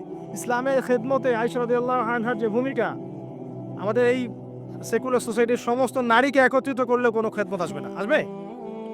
তিনি স্বামীর অকৃতজ্ঞ হয়, লানত করে, অভিশাপ দেয়, বুক চাপড়ায়, মাতম করে এবং আল্লাহ এবং তার রাসূলের অবাধ্য হয়। 4টা কারণ এসেছে মোটামুটি ভাবে। মৃত্যুবরণ করলে কেউ তারা মাতম করে, ঘাত পাত থাপড় দেয়, চাপড়ায়, জামা কাপড় ছিঁড়ে ফেলে, অনেক ক্ষেত্রে এমন করে। এই কারণে মাইয়াতকে শাস্তি দেওয়া হয়, মা বোনদেরকে এটা ত্যাগ করতে হবে। এরপরে স্বামীর অকৃতজ্ঞ হয়, স্বামী সারা জীবন যদি তার জন্য কাজ করে, তার জন্যে তার ভরণ পোষণের ব্যবস্থা করে, একদিন যদি কোনো কিছু ভালো না পায় বলে বসে সারা জীবন তোমার কাছে কিছুই পেলাম, এবং বেশি বেশি অভিশাপ দেয়, ঝগড়া লাগলেই গালিগালাজ এবং অভিশাপ দিয়ে বসে। এই কাজগুলো যদি তারা ত্যাগ করতে পারে, ইনশাল্লাহ তারা বেশি বেশি জাহান্নামে যাবে না। তবে তাদের বেশি বেশি জাহান্নামে যাওয়ার বর্তমান মডার্ন একটা কারণ হচ্ছে ফেমিনিস্ট রেভলিউশন। ভালো করে শোনেন, ফেমিনিস্ট রেভলিউশন সেই কারণ যার কারণে এখনকার নারীদেরকে আপনি বাসায় রাখতে পারছেন না পর্দায়। এর কারণে মেয়েরা বাইরে বের হয়ে যাবে, ফ্রি মিক্সিংয়ে যাবে, পর্দা ছেড়ে দিবে, নামাজ কালাম দেখবেন ঠিক ঠিকানা নাই, দেখবেন দিনের জ্ঞান অর্জন করবে না, বেশি বেশি হারাম রিলেশনশিপে লিপ্ত হবে, জেনা বাড়বে, ধর্ষণ বাড়বে, পরকীয়া বাড়বে, আস্তে আস্তে তারা জাহান্নামে। এটা হচ্ছে ফলাফল। এটাই সেই কারণ যার কারণে বেশিরভাগ নারী জাহান্নামে যাবে। খুব সতর্ক থাকবেন। কোনো কোনো ক্ষেত্রে দেখা যায় সামান্য দুনিয়ার স্বার্থে তারা নগ্ন হয়ে মডেলিং করতেও দ্বিধাবোধ করছে না, নগ্ন হয়ে ফিল্মগুলোতে কাজ করতেও দ্বিধাবোধ করছে না, ইজ্জত বিলিয়ে দিয়ে টাকা কামাই করতে দ্বিধাবোধ করছে না। কোনো কোনো ক্ষেত্রে দেখা যায় এগুলোকে তাদের ব্রেইন ওয়াশ করা হয়েছে। এগুলো সামাজিক সোসাইটির মধ্যে এগুলো আপনার ডিগনিটির মাধ্যম, সম্মানের মাধ্যম, এগুলো বলা হচ্ছে। এই বিষয়গুলো খেয়াল রাখবেন, এই বিষয়গুলো খেয়াল রাখবেন আল্লাহর ওয়াস্তে। এগুলো সম্মানের মানদণ্ড নয়। সম্মানের মানদণ্ড আপনার ঈমান, আমল, তাকওয়া এবং আপনার সতীত্ব। একবার সতীত্ব চলে গেলে কখনো ফিরে আসবে না। আল্লাহ পাক বোঝার তৌফিক দান করেন। আর সর্বশেষ কথা হচ্ছে, এই উম্মতের নারীদের জন্যই নবী সাল্লাল্লাহু আলাইহি ওয়াসাল্লাম 4টা কাজের সুসংবাদ দিয়েছেন। 4টা কাজ করতে পারলেই জান্নাতের যে কোনো দরজা দিয়ে ইচ্ছা তারা প্রবেশ করতে পারবে। বাসায় গিয়ে এই হাদিসটা শুনিয়ে দিয়েন। 1 নাম্বার, তারা যদি 5 ওয়াক্ত নামাজ পড়তে পারে, 5 ওয়াক্ত নামাজ টাইম টু টাইম পড়তে পারে। 2 নাম্বার, তারা যদি রমজান মাসে সওম রাখতে পারে। 3 নাম্বার, তারা যদি লজ্জাস্থানের হেফাজত করতে পারে, মানে পর্দা করতে পারে। এখানে আমি খাস পর্দা বোঝাচ্ছি, ডিজিটাল পর্দা বোঝাচ্ছি না, খাস পর্দা বোঝাচ্ছি। পোশাক এমন হবে না যেটা পরলে শরীরের কাঠামো বোঝা যায়, এমন পোশাক চলবে না। পোশাক এমন হবে না যেটা পরলেও বাইরে থেকে ভিতরের অঙ্গ দেখা যায়। পোশাক এমন হবে না যেটা অমুসলিমদের সাথে সাদৃশ্য আছে। আর পোশাক এমন হবে না যেটা পুরুষদের পোশাক। তারা যদি তাদের লজ্জাস্থানকে হেফাজত করতে পারে। আর 4 নাম্বার, যদি স্বামীর আনুগত্য করতে পারে। এই 4টা কাজ যে নারী করতে পারবেন, ইনশাআল্লাহ জান্নাতের যে কোনো দরজা দিয়ে ইচ্ছা প্রবেশ করতে পারবেন ইনশাআল্লাহ তাআলা। আমরা পারিবারিক ক্ষেত্রে স্বামীদেরকে অনুরোধ করব, আমাদের অনেক দোষ আছে। স্বামী, ভাই, পিতাদেরকে অনুরোধ করব যে মেয়েদেরকে ছোটবেলা থেকে পড়াশোনা শেখায়। কন্যা সন্তান হলে মুখটা কালো করার দরকার নাই। তারা আমাদের বোঝা নয়, বরং তারাই দেখবেন ওমর, খালিদ, ওসমান, আলীর মতো সন্তান জন্ম দেবে ইনশাআল্লাহ আযজা ওয়া জাল। তাদের গর্ভ থেকেই সন্তান জন্ম হবে ইনশাআল্লাহ। সন্তান মেয়ে হলে মুখটা কালো করার প্রয়োজন নেই। আমরা ওদেরকে দিন শিক্ষা দিব, উপযুক্ত পরিবেশ দিব, নিরাপত্তা দিব, নিরাপদ পরিবেশে দিন শেখার ব্যবস্থা করব। এটা আমাদের উপর দায়িত্ব। তাদেরকে সম্পত্তির অধিকার দিতে হবে, এটা আমাদের উপর দায়িত্ব। জুলুম করা যাবে না, তাদের উপর জুলুম করা যাবে না। তাদের ব্যাপারটা, ফিতরতটা হচ্ছে তারা একটু বক্র হবে। তাদের ফিতরত, তাদের চরিত্র স্বভাব হচ্ছে তারা একটু বক্র হবে। এটাকে মেনে নিয়েই চলতে হবে। ফিতরত এটা ওদের, তারা বক্র হবে। আপনাকে আমাকে মেনে নিয়েই চলতে হবে। আল্লাহ পাক তৌফিক দান। এটা এই জায়গায় শয়তান এসে সুযোগ খুঁজবে, এই জায়গায় শয়তান এসে সুযোগ খুঁজবে। এখানেই সবরের পরিচয় দিতে হবে। আল্লাহ পাক তৌফিক দান। তাদের দিন শিক্ষা নিশ্চিত করার পর আমলের এখতিয়ার দিতে হবে। সারাদিন ওদেরকে দুনিয়ার কাজে ব্যস্ত করে রাখবেন না। আমরা ওদের উপর যত কাজের চাপ দিয়ে রাখি, এই কাজগুলো করার পর আমল করার ওদের ফুরসত থাকে না। কাজের চাপ কমিয়ে দেন। এতগুলো তরকারি কেন রান্না করতে হবে? 1টা 2টা করলেই তাই না। সময় দেন, ওদেরকে সময় দেন। প্রতি বেলায় কেন চুলায় হাঁড়ি চলাতে হবে? নবী সাল্লাল্লাহু আলাইহি ওয়াসাল্লামের তো বাড়িতে 3 মাস কখনো চুলাই জ্বলে নাই। পরপর 2 বেলা তিনি কখনো পেট ভরে খাননি। আমাদের প্রত্যেক বেলায় কেন এত রান্না করতে হবে? ওদেরকে এত ব্যস্ত রাখবেন কেন? সময় দেন, পড়াশোনা করতে দেন, তালিম করতে দেন। 1 বেলা রান্না করেন, 3 বেলা খান। ওরা এত মার্কেটে ঘুরবে কেন? আমরা কি মরে গেছি নাকি? আমরা মাসের বাজার করে দেবো। 1 মাসের বাজার আগেই করা শেষ, বাসা থাকা। মাসের বাজার করে ফেলবে। রমজান আসছে, রমজান আসার আগেই সব শপিং শেষ। রমজান মাস আসার আগেই রমজান এবং ঈদের সব শপিং শেষ করে ফেলেন। যতটুকু সামর্থ্য আছে এটা দিয়ে করেন। রমজান মাস পুরো ইবাদতে কাটাবেন ইনশাআল্লাহ। ঘন ঘন মার্কেটে যাবেন না। বাড়ির মা বোনদেরকে এত মার্কেটে যেতে দিবেন না, বাসায় রেখে দিবেন। এত প্রয়োজন নাই তো আমাদের। বাসায় পরিবেশটাই মূল কথা। আমরা ওদের উপর অনেক জুলুম করে ফেলি, ওদের প্রতি ভ্রুক্ষেপ করি না। দেখবেন নিজের স্ত্রীকে ভালো লাগে না, সারাদিন বাইরে যে মুভিজ দেখতে দেখতে, পর্নোগ্রাফি দেখতে দেখতে এবং ফ্রি মিক্সিং চলতে চলতে নিজের স্ত্রীর চেহারা আর ভালো লাগে না। বিয়ের আগে যে 10টা প্রেম করে আসছে, এখন স্ত্রীর চেহারা ভালো লাগবে কেমন করে? হ্যাঁ, স্ত্রীর দিকে তাকাই না, ভ্রুক্ষেপ পড়ে না। আবার আমাদের স্ত্রীদেরকেও দেখবেন অনেক সময় দেখা যায় যে বাইরে যাওয়ার সময় সাজুগুজু করে একা স্বামীর জন্য কখনো সাজবেন। সাহাবায়ে কেরাম রাদিয়াল্লাহু আনহুম আজমাইন বাসায় ঢুকতেন, জিহাদের মাঠ থেকে ফিরতেন, দাওয়া দিয়ে ফিরতেন, আহলান সাহলান, দাঁড়িয়ে থাকতেন স্ত্রীরা, আহলান সাহলান, সুন্দর করে সেজে থাকতেন, পরিপাটি হয়ে থাকতেন। স্বামী আসতো, হাতে চুমু খেতেন, জড়িয়ে ধরতেন, হৃদ্যতা ভালোবাসা বাড়তো। একই প্লেটে খাবার খেতেন, বড় প্লেট ছিল, একসাথে খাবার খেতেন, মহব্বত বাড়তো। খাইয়ে দিতেন, হাতে খাইয়ে দিতেন, মহব্বত বাড়তো। কোলে শুয়ে কোরআন তেলাওয়াত করতেন, মহব্বত বাড়তো। নবী সাল্লাল্লাহু আলাইহি ওয়াসাল্লাম সেখানে কামড় দিতেন যেখানে আয়েশা রাদিয়াল্লাহু আনহা কামড় দিয়েছেন, মহব্বত বাড়তো। এরপরে সময় দিতেন পরিবারে, দিয়ে তারপরে তার অন্তরঙ্গ সম্পর্কে যেতেন। নবী সাল্লাল্লাহু আলাইহি ওয়াসাল্লাম স্ত্রীর সাথে দৌড় প্রতিযোগিতা করেছেন, চাঁদ দেখেছেন। এখানে দেখবেন আপনি যাচ্ছেন ঘরে, স্ত্রী আপনার দিকে তাকায় না, আপনিও তার দিকে তাকান। ও সাজেন আপনার জন্য, আপনি ওর কেয়ারও করেন না।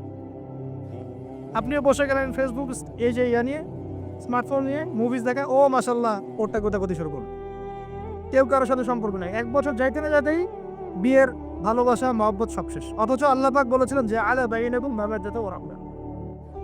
এই হৃদ্যতা ভালোবাসা যদি জীবন্ত না করতে পারি, আমাদের পরিবারগুলোর মধ্যে কাঠামো ঠিক থাকবে না। এবং এইসব পরিবেশে যে বাচ্চা কাচ্চারা বড় হবে, এরা আগামী দিনে উম্মার হাল ধরতে পারবে না। মুহাম্মদ সাল্লাল্লাহু আলাইহি ওয়াসাল্লাম মানুষকে ভালোবাসতেন, কারণ ছোটবেলা থেকে তাকে ভালোবাসার পরিবেশে বড় করা হয়েছে।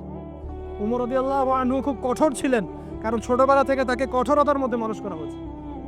এই বিষয়গুলো মানুষের উপর প্রভাব বিস্তার করে। আমরা আমাদের মা বোনদেরকে রিকোয়েস্ট করব, 5 ওয়াক্ত সালাত ঠিকঠাক মতো আদায় করবেন। আপনারা সুযোগ করে দিবেন, দ্বীনি শিক্ষায় শিক্ষিত হবেন, মাদ্রাসার সাথে সম্পৃক্ততা রাখেন, মহিলাদের তালিমি হালাকা করেন, তাদের মাঝে দাওয়াতি কাজ করেন, পর্দার দিকে খেয়াল রাখেন।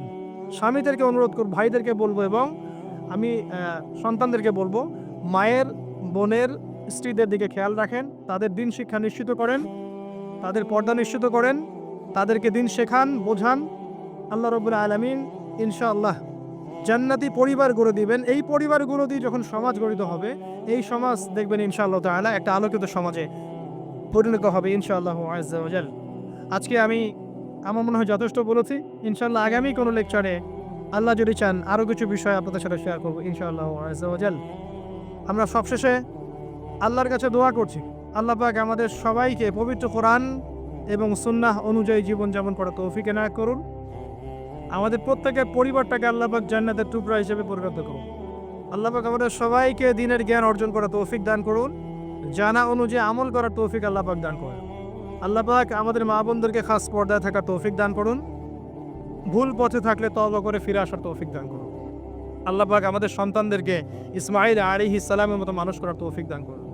আমাদের প্রত্যেকের পরিবার আল্লাহ পাক হালাল রিজিক যথেষ্ট করে দিন, আমাদের বেকারত্ব দূর করে দিন, যাবতীয় অপসংস্কৃতি, অন্যায়, অত্যাচার থেকে আল্লাহ পাক আমাদেরকে বিরত রাখুন, আমাদেরকে সুদ, ঘুষ, জেনা, ব্যভিচার থেকে আল্লাহ পাক বাঁচিয়ে রাখুন। আমাদের মধ্যে যারা অসুস্থ আছে সবাইকে আল্লাহ পাক শেফায়ে কামেলা দান করুন, যারা মারা গেছেন আল্লাহ পাক সবাইকে মাফ করে দিন, আমিন। গিয়ে ঘুমানোর সময় দোয়া দরুদ পড়ে চোখটা বন্ধ করে ভাববেন, আদনান ভাই কথাটা বলে গেছে, একটু ভাবি। এইটুক যদি ভাবতে পারেন আজকে বাসায় গিয়ে, আজকে ওয়াজ আমার সফর ইনশাআল্লাহ। এই যে 200 কিলো আসছি, আবার 200 কিলো যাবো, ইনশাআল্লাহ সফল। কি ভাববেন প্রিয় ভাই? আমিও কিন্তু তরুণ, আমি কিন্তু বুড়া হয়ে যাই নাই। বুড়া হয়ে গেছে এখনো? আচ্ছা, আপনিও তরুণরা একটু ভাবি, চোখ বন্ধ করে ভাববেন যে আল্লাহ পাক আপনাকে সৃষ্টি করেছিলেন আল্লাহর ইবাদত করার জন্য। সূরা জারিয়াত 56 নম্বর আয়াত, ওয়া মা খালাকতুল জিন্না ওয়াল ইনসা ইল্লা লিয়াবুদুন।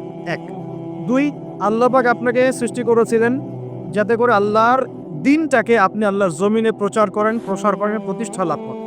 এই দুইটা আপনার কাজ ছিল। এখন আপনার বয়স হয়ে গেছে 30 বা 25, ধরে নেন যে আপনার হায়াত 60 বছর, তার মানে আপনার জীবনে বাকি আছে এখন 30 বছর। এই যে 30 বছর আপনি নষ্ট করেছেন বা চলে গেছে, চোখ বন্ধ করে চিন্তা করবেন এই 30 বছরে কত ওয়াক্ত নামাজ পড়েছেন, কতদিন রোজা রেখেছেন, এই 30 বছরে 30টা আয়াত আপনি পড়েছেন কি না, এই 30 বছরে 30টা সূরা আপনি শিখেছেন কি না, 30 বছরে আপনি 30টা ইসলামিক বই পড়েছেন কি না, আপনি নবীর 30টা হাদিস পড়েছেন কি না, 30 দিন জামাতের সাথে নামাজ পড়েছেন কি না, 30 দিন দ্বীনের দাওয়াত দিয়েছেন কি না, 30টা দিন দান সদকা করেছেন কি না। আমি খুব বেসিক কথা বলছি, আমি বলিনি আপনি 30 দিন 30টা যুদ্ধ করেছেন কিনা, এই কথা বলিনি। আমি আপনি বেসিক কথা বলছি, একদম বেসিক প্রাইমারি কথা। আপনি 30 দিন নামাজ পড়েছেন কিনা, 30টা রোজা ঠিক মতো রাখছেন কিনা, আপনি কি 30 বার মেয়েকে দেখে চোখ নামাতে পেরেছেন কিনা, আপনি কি 30টা সূরা শিখেছেন কিনা? 30 বার আপনি কি রাসূলের জীবনী পড়েছেন কিনা, তার হাদিস পড়েছেন কিনা? আপনি কি নবী সাল্লাল্লাহু আলাইহি ওয়াসাল্লামের স্ত্রীদের নাম জানেন কিনা, তার জীবনী জানেন কিনা, আকীদা কি জিনিস আপনি জানেন কিনা, 30টা মাসলা মাসাইল আপনি বোঝেন কিনা? আপনি চিন্তা করবেন। এই একটা চিন্তা আপনার জীবনটাকে বদলে ফেলবে ইনশাআল্লাহ। এই একটা চিন্তাই যথেষ্ট আপনার জীবনকে বদলে ফেলার জন্যে। এই চিন্তাটা আরেকভাবে করবেন। এটা ভাবার পরে আপনি চোখটা খুলবেন, চোখটা খুলে সাদা কাগজ নিয়ে বসবেন, উঠে বসবেন, বসে আপনি লিখবেন। এই যুব ভাই শোনেন, বসে আপনি লিখবেন। কি লিখবেন? আপনি লিখবেন এই 30 বছরে আপনি কতগুলো গুনাহ করেছেন, মনে পড়ে কি কি। হয়তোবা, আমি দোয়া করি যেন এমনটা না হয়, তবে হয়তোবা আপনি খুঁজে পাবেন এই 30 বছর আপনি বেনামাজি ছিলেন। হয়তোবা। দাঁড়ান, 2, আপনি হয়তো দেখবেন আপনি অনেক দিন রমজানের রোজা রাখেন নাই। আপনি দেখবেন হয়তো আপনি দান সদকা তো করেন নাই, রিকশাওয়ালাকে থাপ্পড়ও দিয়েছেন। আপনি হয়তো দেখবেন যে হলে সিট বুকিং এর জন্য হকি স্টিক নিয়ে মারামারি করেছেন। আপনি হয়তো দেখবেন যে 30 বছরে 30টা মেয়ের সাথে সম্পর্ক করা শেষ। আপনি হয়তো দেখবেন যে আপনি অলরেডি পতিতালয়ে ভিজিট করে চলে আসছেন। আপনি 30 দিন, এই 30 বছরে 30 বার কমপক্ষে এই মাদকের আসরে বসেছিলেন, এবং 30 বছরের বহু সময় আপনি অনলাইনে নষ্ট করেছেন, পর্নোগ্রাফি দেখে নষ্ট করেছেন, গোপনে পার করেছেন। হ্যাঁ, আরো অনেক কিছুই করেছেন। আপনি হয়তো এটা খুঁজে পাবেন। মিথ্যা বলেছেন, প্রতারণা করেছেন, মাপে কম দিয়েছেন, অন্যের উপর অত্যাচার করেছেন। আপনি আপনার যৌবনকে কাজে লাগিয়ে, এই শক্তিটাকে কাজে লাগিয়ে আপনি ইসলামের বিরুদ্ধাচারণা করেছেন, হয়তো এটাও পান। এই একটা চিন্তা যদি করতে পারেন, এখন আপনার সামনে এখন রাস্তা দুটা। আপনার বাকি বয়স আছে এখন 30 বছর। ওয়াল আসরি, সময়ের কসম। আপনার সময়, আপনার জীবনের সময়টাকে মূল্যায়ন করতে হবে। সময়ের কসম, হয় যদি আমার 30 বছর বাকি থাকে এখন, এই বাকি যে আছে কি না আমিও জানি না, কেউ জানে? অনিশ্চিত পরীক্ষার হল, কেউ জানে না খাতা কখন কেড়ে নেওয়া হবে। আর এটা কারাগারের জীবন, মানে কারাগারে বসে কেউ নিজের মন গড়া পদ্ধতিতে চলতে পারে না। যেরকম রুটিন সেরকম চলতে হয়।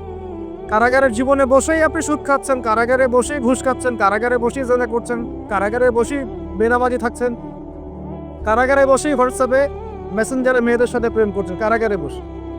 কারাগারের জীবন, কারাগারের জীবন যদি বাকি থাকে আর 20-30 বছর, আপনার সামনে এখন রাস্তা 3টা। 1, আপনি কি গতানুগতিক যেভাবে চলেছেন সেভাবেই শেষ করবেন জীবনটা? যদি শেষ করে দেন, তাহলে পৃথিবীর ইতিহাস থেকে আপনার নাম একদিন মুছে যাবে। আপনি একাই কবরে শুয়ে থাকবেন, আপনার আত্মা ইল্লিনে না গিয়ে সিজ্জিনে চলে যাবে। পৃথিবীর কোনো মানুষ আপনাকে মনে রাখবে না। আপনি একাই আযাব ভোগ করতে থাকবেন, কেউ আপনাকে বাঁচাতে আসবে না। শেষ। এবং এই আযাব একবার শুরু হলে কোনোদিনও শেষ হবে না, কোনোদিনও না। কবরেও, হাসরেও, বারজাখেও, এবং আপনার জাহান্নামে। এটা একটা অপশন। 2 নম্বর অপশন, আপনি নিজেকে সংশোধন করলেন, সংশোধন করে গতানুগতিক মুসলিম হলে। গতানুগতিক মুসলিম কেমন? হ্যাঁ, তওবা করেছি, এখন আমি মাশাআল্লাহ 5 ওয়াক্ত নামাজ টুকটাক পড়ার চেষ্টা করি, আমি মিথ্যা কথা বলি না, আমি হালাল খাওয়ার চেষ্টা করি, হ্যাঁ, আমি পার্ট টাইম কিছু দাওয়াতি কাজ করি, এবং আমি আমার পরিবার নিয়ে সুখে শান্তিতে বসবাস করার চেষ্টা করছি। আমি কোনো ঝুঁকির মধ্যে যাই না, ঝুঁকিতে যাই না। মানে আমি সৎ কাজেও আদেশ করি, কিন্তু ঝুঁকিতে যাই না। মানে এমন কোনো কিছু করি না যাতে আমার উপর কোনো বিপদ আসবে, এটাতে আমি যাই। গতানুগতিক মুসলিম চলছে। আর একটা হচ্ছে সমাজ পরিবর্তনকারী মুসলিম। এরা কেমন? এরা নিজেরা তো জ্ঞান অর্জন করেই, এবং জ্ঞান অনুযায়ী আমলও করে, তারা সৎ কাজে আদেশও করে, একই সাথে অসৎ কাজে নিষেধও করে। সত্যটাকে নির্ভীকতার সাথে, সাহসিকতার সাথে, হিকমার সাথে সবার সামনে উপস্থাপন করে, আল্লাহর কাছে দোয়া করে, এবং সমাজটাকে পরিবর্তন করে ফেলার চেষ্টা করে। এরা হচ্ছে আহসান, সবচেয়ে উত্তম শ্রেণী। কিভাবে বললাম উত্তম শ্রেণী? নবীজি বলছেন তোমাদের সামনে একটা জামানা আসবে, এটাও শেষ জামানা হাদিস। তোমাদের সামনে একটা জামানা আসবে, জামানা সবরিন, কঠিন সবরের জামানা। ঈমান ধরে রাখা, হাতে জ্বলন্ত আগুন ধরে রাখার মতো হবে। ওই সময় যদি তোমরা কেউ আমার সুন্নতের উপর অটল থাকতে পারো, আমার মৃত সুন্নতকে আবার জীবিত করতে পারো, তাহলে 50 জন শহীদ সাহাবীর নেকি পাবে ইনশাআল্লাহ। এরা সমাজ পরিবর্তনকারী মানুষ। আর ইতিহাসে যারা সমাজ পরিবর্তনকারী মানুষ, তাদের জীবনে পরতে পরতে বিপদ আপদ বলা মুসিবত আসবেই। আমার আমার ছোট্ট গবেষণায় 4টা ক্ষেত্র থেকে আসতে পারে যখন আপনি হকের উপর থাকবেন। 1 নাম্বার, প্রথম বাধা চলে আসবে পরিবার থেকে। কোত্থেকে? পরিবার। আপনি গতানুগতিক মুসলিম হলে আপনি সব জায়গায়ই পার পেয়ে যাবেন। কিন্তু যদি একটু কঠোরতা প্রয়োগ করেন যে আমি একদম কোরআন সুন্নাহর 100% ফলো করতে চাই, আমি এমন না যে নামাজও পড়ি শুধু খাবো, এমন হব না। আমি নামাজও পড়বো, শুধু খাবো না। আমি রোজাও রাখবো, আমি যাকাতও দিব, আমি হজ উমরাও করবো, আল্লাহর বিধানের প্রতি শ্রদ্ধাশীল থাকবো, চেষ্টা করবো ইসলামটা প্রসার করার প্রতিষ্ঠার চেষ্টা করবো। তখন আপনার প্রথম বাধা আসবে পরিবার থেকে। দাড়ি রাখছো কেন? দাড়ি রাখলে তোমাকে এরকম লাগে। হ্যাঁ, তুমি চাকরির উপরে কাপড় কেন পরছো? পরলে তোমাকে অমন লাগে। আগে তো গিটার বাজাইতা, আগে তো গান গাইতা, আগে মেয়ে নিয়ে থাকতা, ভালো ছিল। এখন কেন সারাদিন বই নিয়ে পড়ে থাকো, ইসলামিক বই নিয়ে পড়ে থাকো, নামাজ দিয়ে পড়ে থাকো? হ্যাঁ, কি পরিবর্তন হলো! বাবা মার টেনশন, এখন পিতামাতার টেনশন। কেউ তো এরকম অ্যাডভার্টাইজ বানিয়ে টিভিতে দেখাচ্ছে, এগুলা দেখেন নাই? আগে ছেলে ভালো ছিল, হঠাৎ করে কি পরিবর্তন হয়ে গেল! হ্যাঁ, সুবহানাল্লাহ। আল্লাহর পথে ফিরে আসা মানুষের ক্রাইটেরিয়াগুলো মেনশন করে করে বলছে, এগুলো দেখা গেলে যোগাযোগ করবেন স্থানীয় কর্তৃপক্ষের সাথে, ওই ছেলের মতো সমস্যা আছে। আস্তাগফিরুল্লাহ, আস্তাগফিরুল্লাহ। একজন ব্যক্তি গিটার বাজাতো, গান গাইতো, মাদকের সাথে ছিল, মেয়ে নিয়ে ফুর্তি করতো, সেখান থেকে এসে নামাজ পড়ছে, এই জন্য কি সে জঙ্গি হয়ে যাবে?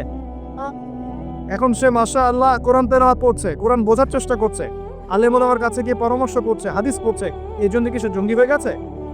পশ্চিমারা যা গিলায় আমরা তাই গিলি। পশ্চিমারা যা গিলায় আমরা তাই গিলবো কেন? ওদের কাছে কিসের জ্ঞান আছে? পশ্চিমাদের কাছে কোরআনের জ্ঞান আছে, হাদিসের জ্ঞান আছে। ও ও সিলেক্ট করে দিবে যে কোনটা জিহাদ আর কোনটা জঙ্গিবাদ? আশ্চর্যকর ব্যাপার। কোরআন এবং সুন্নাহর চর্চা যদি মুসলিমরা করে, তাহলে কি তারা সন্ত্রাসী হয়ে যাবে? ওরা তো চাইবেই যেন আমরা এই কাজগুলো না করি। ওরা তো চাইবেই যাতে আমরা কোরআন সুন্নাহর চর্চা না করি। ওরা যা বলে সেই ভাষায় আমরা কথা বলা শুরু করেছি। ওরা বলছে, একটু পরে আমি বোঝাচ্ছি আপনাদেরকে। ওরা বলেছে যে জ্ঞান সেটাই, ভালো করে বোঝেন, জ্ঞান সেটাই যেটা পরীক্ষা নিরীক্ষা, যুক্তি বিজ্ঞান, দর্শন নিয়ে লাভ করা যায়। আর আমরা বলছি আল্লাহর ওহী হচ্ছে চূড়ান্ত জ্ঞান। আল্লাহর ওহী কি? চূড়ান্ত জ্ঞান। এই যে জ্ঞানতাত্ত্বিক পার্থক্য, ওরা যা দেখে না তাতে বিশ্বাস করে না। এই কারণে তারা জিনে বিশ্বাস করে না, আত্মায় বিশ্বাস করে না, আল্লাহ বিশ্বাস করে না, ফেরেশতায় বিশ্বাস করে না, পরে আগের আসমানি কিতাবে বিশ্বাস করে না, নবী রাসূলে বিশ্বাস করে না, কবরের আযাব, জান্নাত জাহান্নাম, মিজান, পুরস্কার কোনো কিছুই বিশ্বাস করে না। কেন করে না? ওদের এপিস্টেমোলজি হচ্ছে, জ্ঞানতাত্ত্বিক দর্শন হচ্ছে যা দেখি না বিশ্বাস করি। ওই দর্শনটা আমরা কাট পেস্ট করে নিয়ে আমাদের ছোট ছোট বাচ্চাদেরকে এখন গিলাচ্ছে এগুলা। ওই দর্শন কেন ফলো করবো আমরা? আমাদের দর্শন হচ্ছে চূড়ান্ত জ্ঞান কার পক্ষ থেকে আসে? আল্লাহর পক্ষ থেকে আসে। আল্লাহ যা সত্য বলেছেন তাই সত্য, আল্লাহ যা মিথ্যা বলেছেন তাই মিথ্যা। আল্লাহর ওহী চূড়ান্ত সত্য মিথ্যার মানদণ্ড, মানুষের যুক্তি বিজ্ঞান দর্শন নয়। এই জায়গায় তো পার্থক্য, সে করেই তো পার্থক্য। এই জ্ঞানতাত্ত্বিক সংজ্ঞায় পার্থক্য বলেই তো আপনাকে ডারউইনের মতবাদ পড়াচ্ছে, কারণ সে তো বিশ্বাসই করে না যে মানুষকে আল্লাহ সৃষ্টি করেছে। আর আমরা বিশ্বাস করি আদম আলাইহিস সালামকে সৃষ্টি করেছেন কে? অতএব এই মতবাদের আমাদের কোনো প্রয়োজন নাই, কারণ আমরা তো জানি কোরআনে আল্লাহ পাক এটা বলেছে। যে জানে না, যার কাছে কোরআন নাই, যার কাছে হাদিস নাই, তার ওই মতবাদের প্রয়োজন আছে, আমার তো নাই। ওরা যা বলে আমরা তাই গেলার চেষ্টা করি। ওরা এগুলো সংজ্ঞা শিখিয়ে দিয়েছে যে মুসলিম যুবকরা এরকম এরকম করলে তারা খারাপ হয়ে যাবে, এখন বাস এটা প্রচার করা হচ্ছে। আশ্চর্য বিষয়।